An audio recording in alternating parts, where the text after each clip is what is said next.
Balance is the key to creativity. It's the key to staying inspired. It is an important element to leading a healthy life, to leading a happy life. When you're amongst nature, you tend to see a pattern that is well balanced, yet random and chaotic. But everything just seems to perfectly work itself out. Sometimes what's needed for your mind and body is to break free from our everyday routines. But that doesn't mean that we should abandon our hearts and minds throughout that time.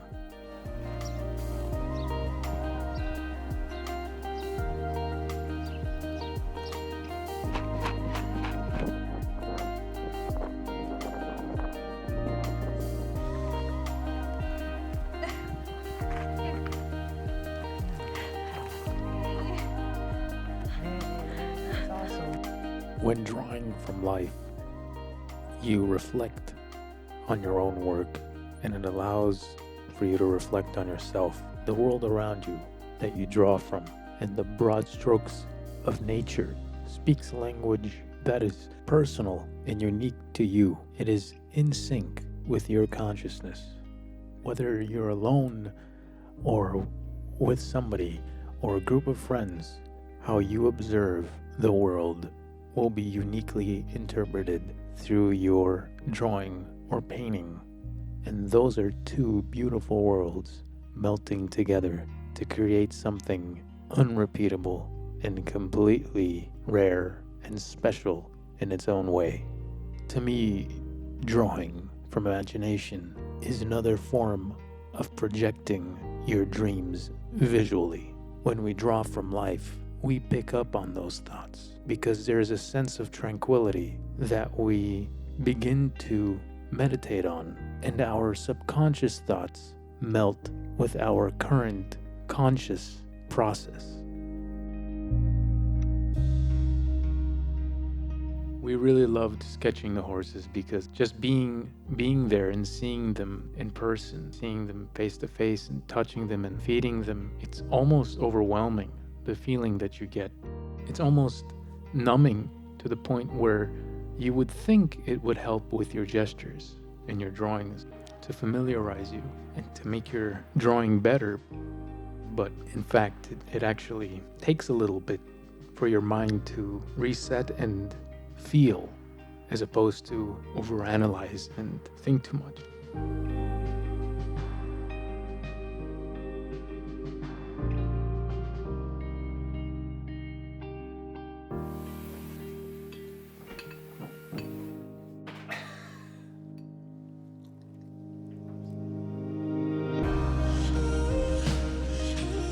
We got to see this old western town that was used as a movie set. It was called Pioneer Town.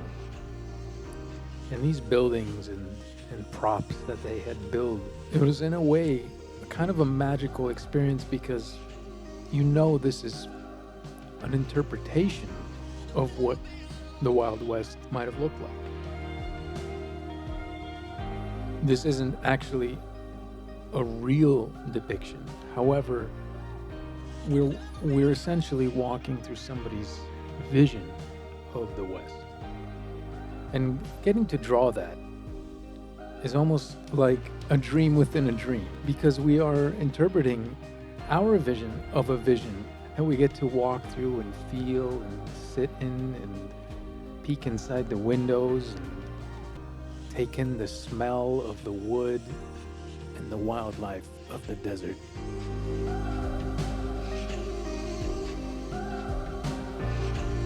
It really grounds you and reminds you of who you are on this planet Earth. It is beautifully sobering, and it is a great reminder of how important it is to draw in a traditional medium, because drawing, sculpting, painting is an art form about feeling, and we pull from a world that is incomprehensibly saturated with so much powerful emotion. We can only understand so much to be able to translate it through our art.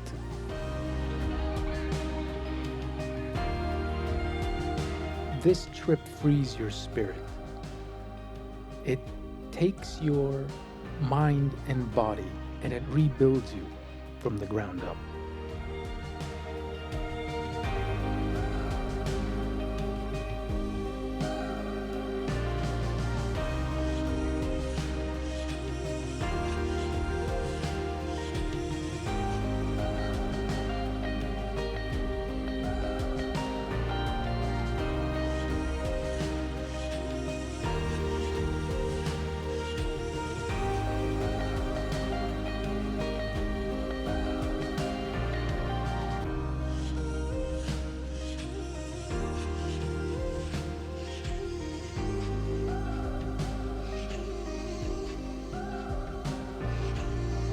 As we ventured deeper through Joshua Tree,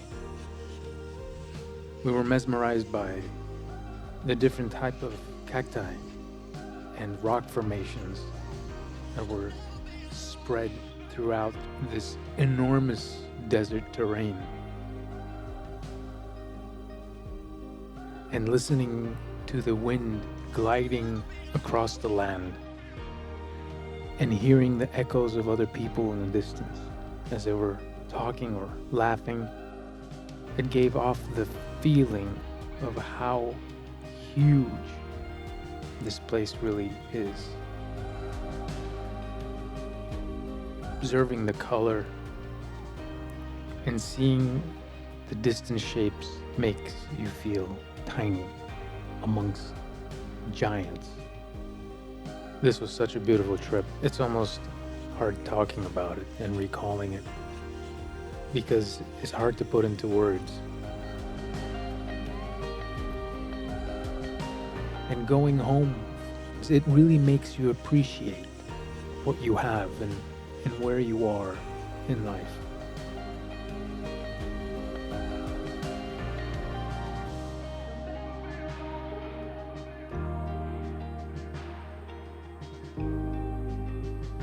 We hope you found this helpful and inspiring for you to also be amongst nature and to draw and paint and to reset yourself, because that is always a very healthy way of growing as an artist.